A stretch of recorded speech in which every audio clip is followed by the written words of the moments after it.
र आज हामी क्लास 10 को च्याप्टर 7 साइन्स को च्याप्टर 7 ग्रेभिटेशनल फोर्स को बारेमा छलफल गर्नेछौँ। त हाम्रो सोलर सिस्टममा के हुन्छ भने every planet revolve around the sun. Hello everyone, welcome छ तपाईहरुलाई द अचिभर्स इन्स्टिट्युट अफ लर्निङमा। यदि तपाईहरु पनि क्लास 10 को स्टुडेन्ट हुनुहुन्छ भने आज हामीले तपाईहरुको लागि क्लास 10 को साइन्स को कोर्स लन्च गरिसकेका छौं, जसमा तपाईहरु क्लास 10 को साइन्स पढ्न चाहनुहुन्छ भने हामीलाई सम्पर्क गर्नु होला। र आज हामी क्लास 10 को च्याप्टर 7 साइन्स को च्याप्टर 7 ग्रेभिटेशनल फोर्स को बारेमा छलफल गर्नेछौँ। त ग्रेभिटेशनल फोर्स भनेको के हो त्यो बुझ्नु भन्दा पहिले हामीले यहाँ दैनिक जीवनमा देखेका केही इक्जाम्पलहरु हेरौं है त। इक्जाम्पलमा सबभन्दा पहिले हामी हेरौं हाम्रो सोलर सिस्टममा के हुन्छ भने every planet revolve around the sun. सनको अगाडि पछाडी हाम्रो प्लैनेटहरु जस्तै रहेका छन् अर्थ, भेनस, मर्करी, त्यस्तै एस्टेरोइडहरु सबैले के गरिरहेछन् सनको अगाडि पछाडी रिभल्भ गरिरहेछन्। त यो किन गरिरहेछन् त है? तिनीहरुलाई सनको अगाडि रिभल्भ गर्नलाई तिनीहरुलाई कसैले रोकेको छैन। तिनीहरु त्यहाँ आफै रिभल्भ गरिरहेका छन्। त्यहाँ न कुनै डोरी झुन्ड्या छ न केही भएको छ, जस्ट तिनीहरु एकअर्काप्रति रिभल्भ गरिरहेछन् है। त्यसपछि हेरौं हाम्रो अर्थ चाहिँ किन हाम्रो स्पेसमा छ। स्पेस के हुन्छ? स्पेसमा केही छैन। अर्थ पनि अर्थ के गरिरहेछ? सनको अगाडि पछाडी रिभल्भ गरिरहेछ। न अर्थलाई कसैले स्ट्यान्ड गरेको छ, न त्यहाँ होल्ड कुनै चीजले होल्ड गरिरहेछ, तर पनि के भइरहेछ? सन चाहिँ अर्थको वरिपरि रिभल्भ गरिरहेछ। त्यस्तै मून पनि के गरिरहेछ? अर्थको अगाडि पछाडी रिभल्भ गरिरहेछ। यो किन भइरहेछ त है? यो बारेमा हामीले छलफल गर्न जरुरी छ। त्यस्तै हाम्रो अर्थको एटमोस्फियर के छ भन्दाखेरिमा एटमोस्फियरलाई कसैले रोकेको छैन। एटमोस्फियरमा के छ? एयरहरु छन्, एयर छ। एयरलाई कसैले रोकेको छैन, तर एयर अर्थको स्पेसबाट टाढा किन जादैन त? अर्थको स्पेसलाई छोडेर पनि जान सक्छ, तर किन जादैन त? त्यो बारेमा पनि हामी छलफल गर्नेछौँ। यो सब किन भइरहेको छ भने यिनीहरु बीच प्रकारको फोर्स लागिरहेको छ। त हाम्रो यहाँ युनिभर्समा 4 वटा फोर्सहरु छन्। 4 वटा फोर्सहरु युनिभर्समा अहिले छन्। त्यसमा के छन् भन्दाखेरिमा फर्स्टमा ग्रेभिटेशनल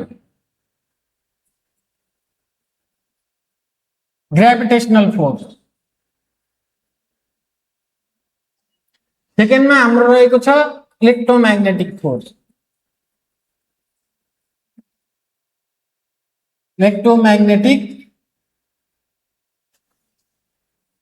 इलेक्ट्रोम्याग्नेटिक फोर्स। थर्डमा के छ? Weak nuclear force.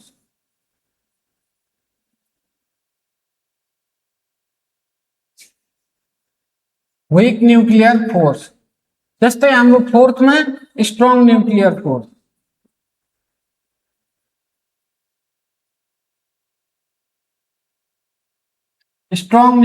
फोर्स। हाम्रो यो युनिभर्स ग्यालेक्सी जो सब बनेका छन् त्यो सब केबाट बनेका छन्? फोर्सली 4 वटै टाइपका फोर्सहरुबाट बनेका छन्। र यी सबमा सबभन्दा इम्पोर्टेन्ट के हो भने ग्रेभिटेशनल फोर्स। अरु पनि इम्पोर्टेन्ट छन्, तर हाम्रो ग्रेभिटी च्याप्टरमा हामीले ग्रेभिटेशनल फोर्सको बारेमा छलफल गर्नेछौँ।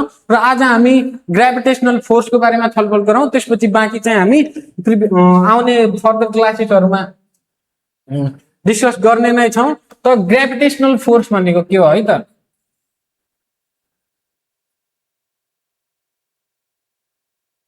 Gravitational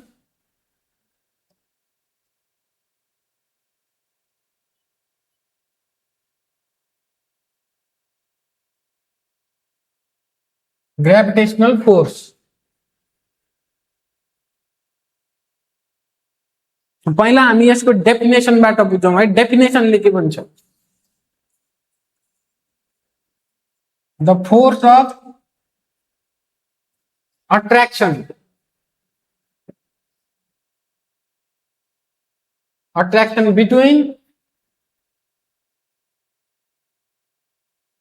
between two bodies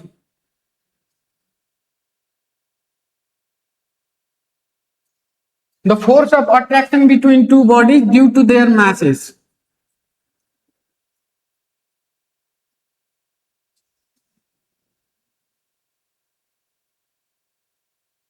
It's called gravitational force.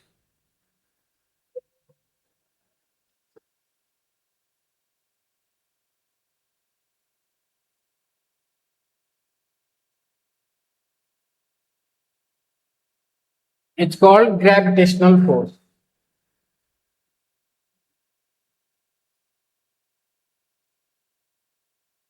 Gravitational force भनेको यस्तो प्रकारको फोर्स हो जसमा मासका कारणले एउटा मासले अर्को मासलाई एक अर्कातिर अट्र्याक्ट गर्छ र यसलाई हामी अट्र्याक्टिभ फोर्स पनि भनिन्छ attractive force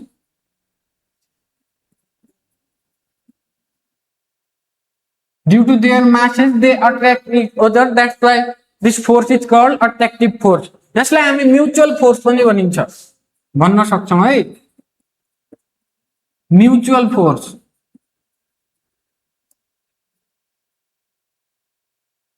it is also called mutual force mutual force किन भनिन्छ भने यदि एउटा बडीले फोर्स लगायो भने मानव यो बडी m1 छ र m2 छ भने यसले जति फोर्स यसलाई आफूतिर तान्नलाई लगायो आफूतिर अट्र्याक्ट गर्नलाई यो बडीले यो m2 लाई जति फोर्स लगायो त्यसले पनि सेम फोर्सले यसलाई तान्छ यसले मानव 10 न्यूटन लगायो भने यसले पनि 10 न्यूटनले चाहिँ यो m1 भन्ने बडीलाई के गर्छ आफूतिर अट्र्याक्ट गर्छ त्यही भएर यसलाई के भन्छ म्युचुअल फोर्स पनि भनिन्छ and it is mutual force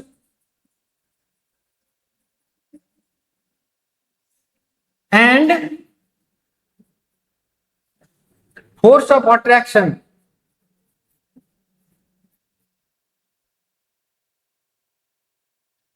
is equal in magnitude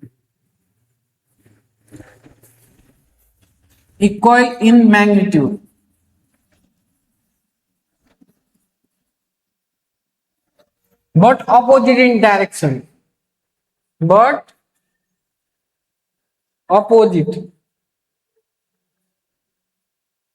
in direction यो म्युचुअल फोर्स कस्तो खालको हुन्छ भने it is a attractive force and यसमा लगाउने फोर्सहरु के हुन्छ इक्वल इन म्याग्निट्युड यदि बडी ए ले के गरे m1 मास भएको बडीले यहाँ 10 न्यूटन को फोर्स लगायो भने m2 भएको बडीले पनि के गर्छ 10 न्यूटन को फोर्स लगाउँछ तर के हुन्छ अपोजिट डाइरेक्सनमा लगाउँछन् है त जसले आफूतिर अट्र्याक्ट आफ्नो सेन्टरतिर अट्र्याक्ट गर्यो भने m2 भन्ने बडीले पनि के गर्यो आफ्नो सेन्टरतिर अट्र्याक्ट गर्यो यसलाई हामी म्युचुअल फोर्स अफ अट्र्याक्सन पनि भन्न सक्छौं यसपछि इट इज ग्रेभिटेशनल फोर्सलाई हामी F ले रिप्रेजेन्ट गर्छौं इट इज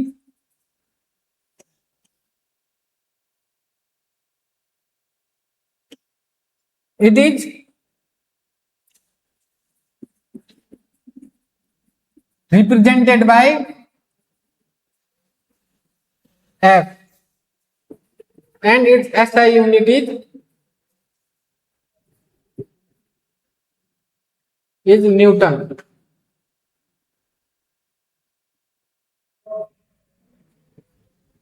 यसको SI युनिट चाहिँ न्यूटन हो है यसपछि हामी हेरौं Newton's law of gravitation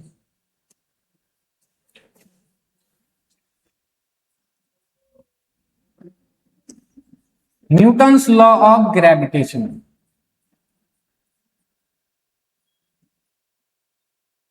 Newton's law of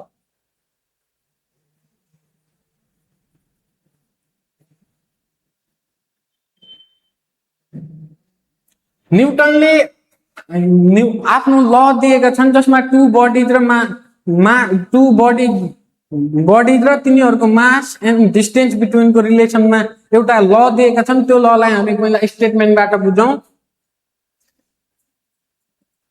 according to Newton's law of gravitation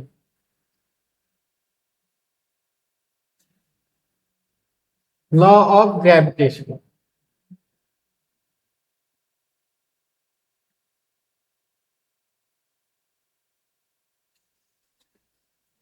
न्यूटनले के भनेका छन् भने gravitational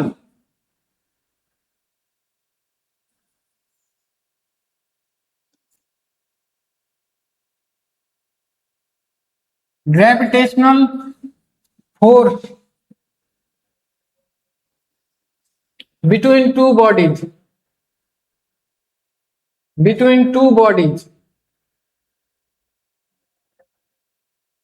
is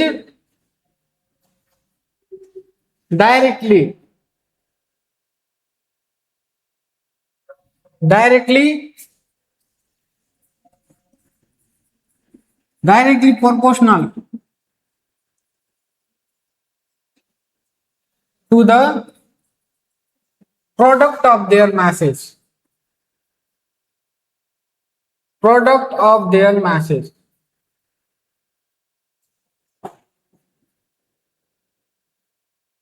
And inversely proportional to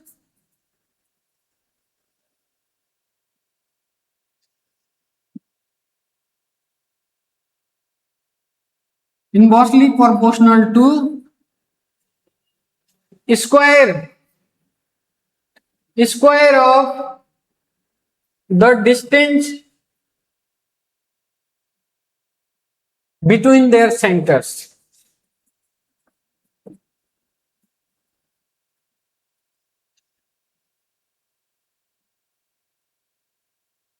न्यूटनले के भनेका छन् भने यदि कुनै दुई वस्तुहरू बीच फोर्स ग्रेभिटेशनल फोर्स लाग्छ भने त्यो फोर्स कसको बराबर हुन्छ ती दुई बडीजहरुको मासको मल्टिप्लिकेसन प्रोडक्ट अफ मासको मल्टिप्लिकेसनको बराबर डाइरेक्टली प्रोपोर्शनल हुन्छ र तिनीहरु बीचको डिस्टेन्सको इन्भर्सली प्रोपोर्शनल हुन्छ।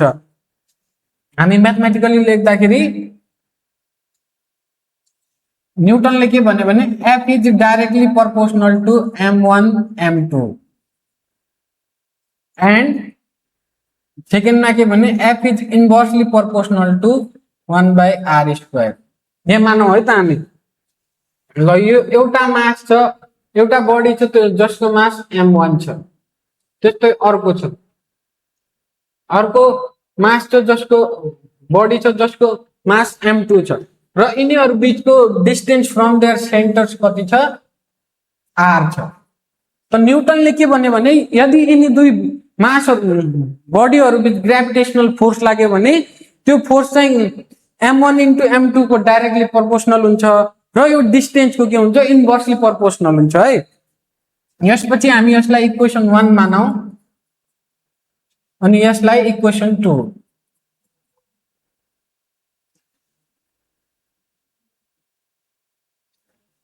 combining equation 1 and 2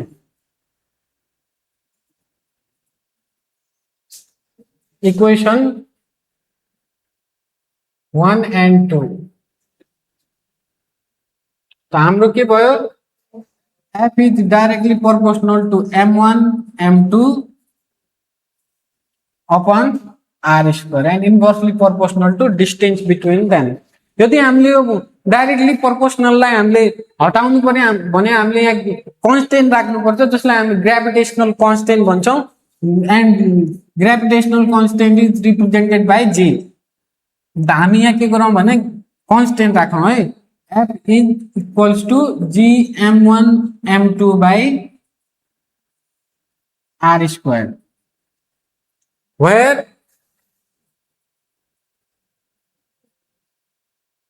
g is gravitational constant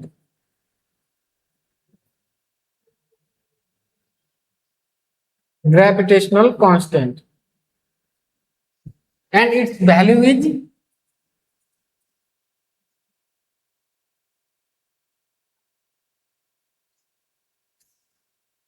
6.673 into 10 का power -11 Newton metre square per KG square.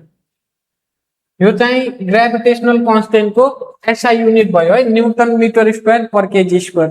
एकदमै लामो छ याद गर्नुपर्ने अलि अप्ठ्यारो यसलाई हामी डेराइभ गर्छौं ताकि सबैलाई याद गर्न सजिलो होस्। यसपछि हामी जाउँ ग्रेभिटेशनल कन्स्टेन्ट भनेको के हो त।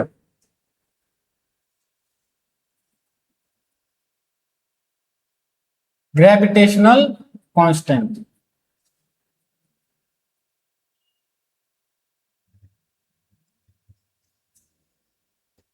The force of attraction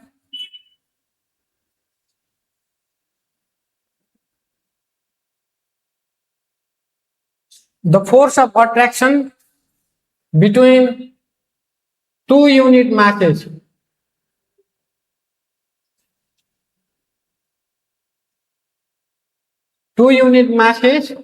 separated by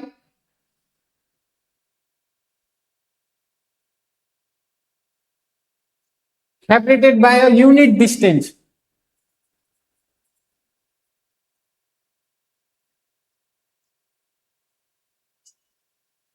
It's called gravitational constant.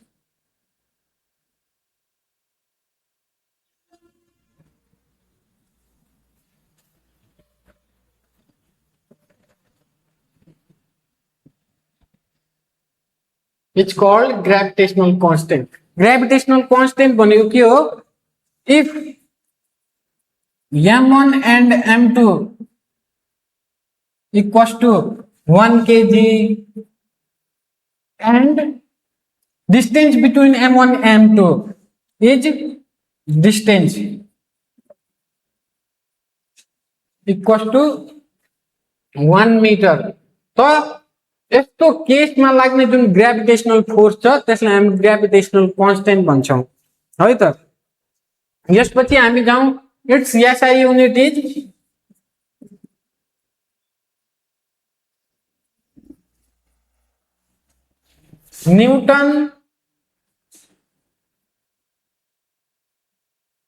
Newton metre square per KG square. जसलाई हामी अघि हामीले ड्राइभ गरे formula Newton's law of gravitation बाट डिराइभ गरौं यो ग्रेभिटेशनल कांस्टेंट को एसआई युनिट है according to the Newton's law of gravitation. According to the Newton's law of ग्रेभिटेशन,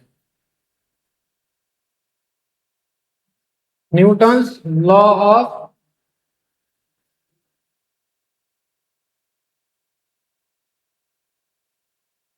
force के हुन्छ?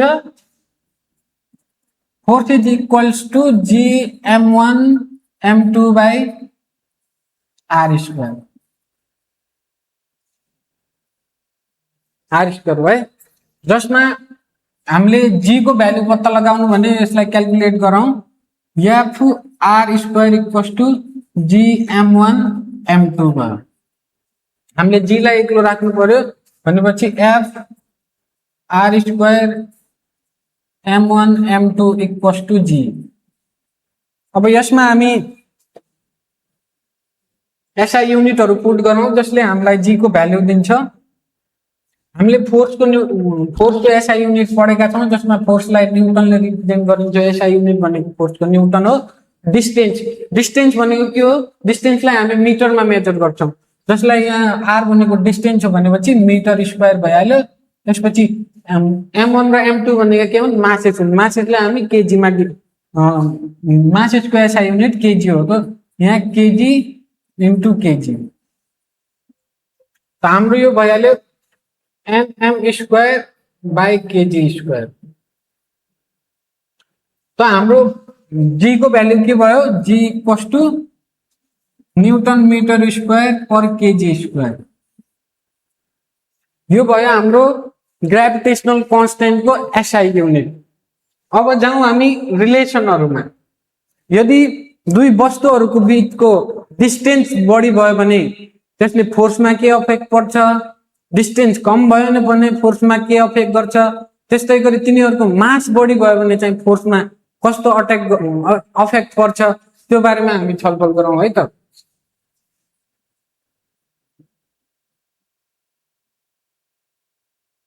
relationship between force जसलाई हामी ग्रेभिटेशनल फोर्स है force masses and distance। Distance फर्स्टमा हामी मासेसहरूलाई डबल गरौँ है when the mass is double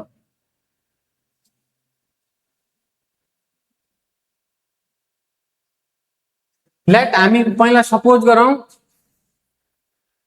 दुईवटा बडी छन् स्पेसमा दुईवटा बडी छन् जसमा फर्स्टमा मास m1 छ सेकेन्डको पनि मास m2 छ र distance between them is d डिस्टेन्सलाई हामी r ले पनि मेजर गर्न सक्छौं र d ले पनि मेजर गर्न सक्छौं है ल अहिलेलाई हामीले r भनेर पढेका छौं r नै लेखौं r त अकॉर्डिंग टू न्यूटनले के भनेका छन्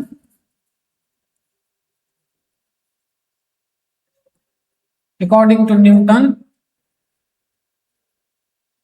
F फोर्स एप्लाइड के हुन्छ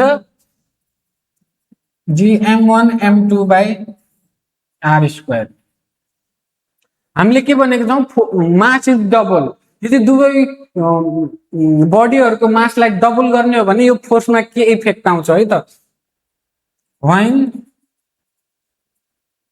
mass is double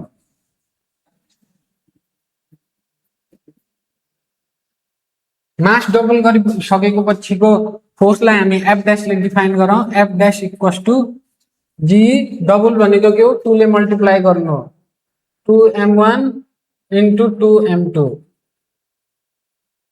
by r square त हामी यसलाई क्याल्कुलेट गर्दै जाउँ f डैश इक्वल्स टु के भयो force after doubling the masses g 4m1 m2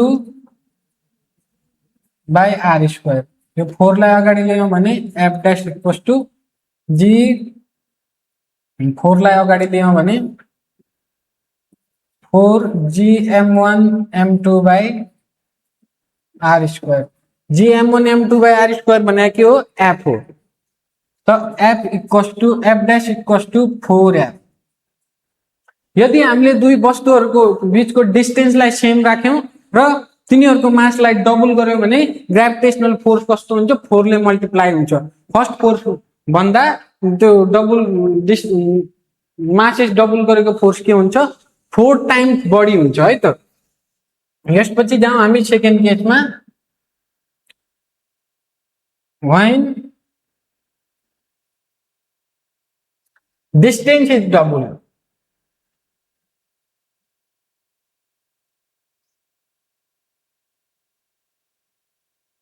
distance double गर्यौं भने मानौ हामी यहाँ दुईवटा बडी छन् जसको मास m1 छ यहाँ m2 छ र यिनीहरु बीचको डिस्टेन्स कति छ r छ the Newton's law of gravitation बाट हामी लेख्न सक्छौं g f equals to g m1 m2 by r square Newton's first law of motion बाट यदि हामीले दुई मास बडीहरु बीचको डिस्टेन्सलाई डबल गर्यौं भने है मानौ यहाँ पहिला m1 छ र यो भयो m2 डिस्टेन्स डबल गर्ने है m1 भइहाल्यो m2 भइहाल्यो यो m2 भइहाल्यो है m2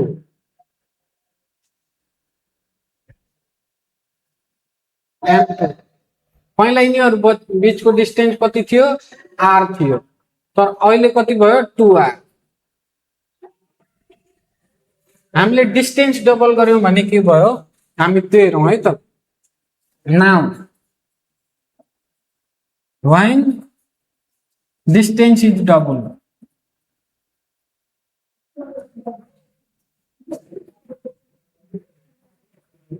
डिस्टेन्स डबल गरिसकेपछिको लाग्ने फोर्सलाई हामी f ले डिनोट गरौँ जसले के हुन्छ हामीलाई क्याल्कुलेसन गर्नमा सजिलो हुन्छ gm1 m2 by distance double भनेको के हो r लाई 2 ले मल्टिप्लाई गर्नु हो त 2r स्क्वायर भयो है डिस्टेन्स डबल गर्यौं त f डैश इक्वल्स टु के भयो gm1 m2 by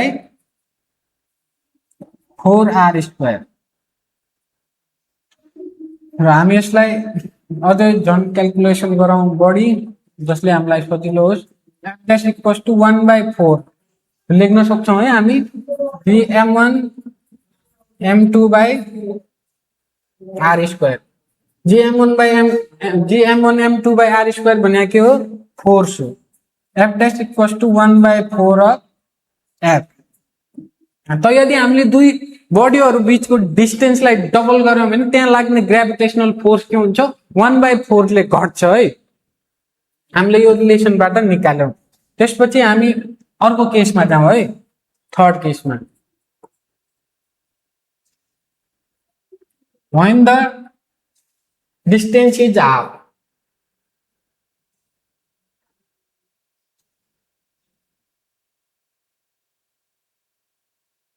distance is half. यदि हाम्रो दुई वस्तुहरु, दुई बडीहरु छन्, यहाँ मानौ बडी 1 जसको मास m1 छ, बडी 2 कति छ, m2 जसको मास m2 छ, र यी दुईहरु बीचको डिस्टेन्स फ्रम सेन्टर कति छ, r। r छ भने न्यूटन्स ल अफ ग्रेभिटेशनले के भन्छ, f लाग्ने, यी दुई वस्तुहरु बीच लाग्ने फोर्स कति हुन्छ, gm1 m2/r²।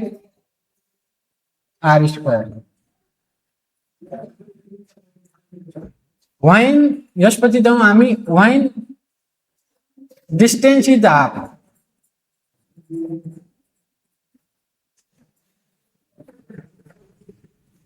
हामीले डिस्टेन्सलाई के गर्यौं, आधा गर्यौं है।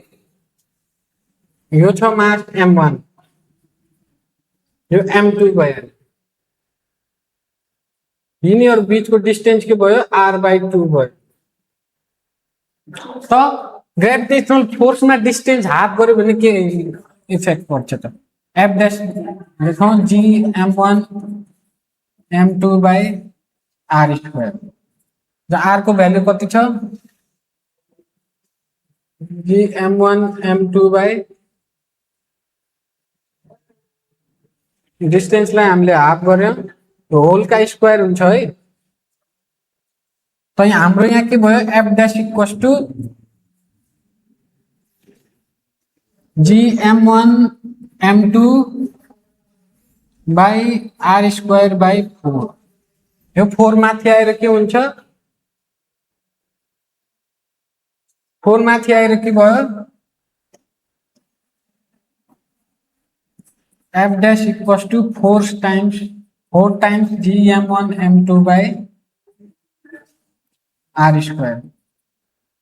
f dash equals to 4 times f। त हामीले दुई बडीहरु बीचको डिस्टेन्सलाई हाफ गर्यौं भने चाहिँ के हुने रहेछ, ती बडीहरुमा लाग्ने ग्रेभिटेशनल फोर्स चाहिँ 4 टाइम्स ले मल्टिप्लाई हुने रहेछ। ल आजलाई यति नै, बाँकी हामी अर्को क्लासमा गर्ने छौं। तपाईहरु पनि पढ्न र सिक्न चाहनुहुन्छ भने हामीलाई सम्पर्क गर्नु होला। हस्त, थ्यांक यू।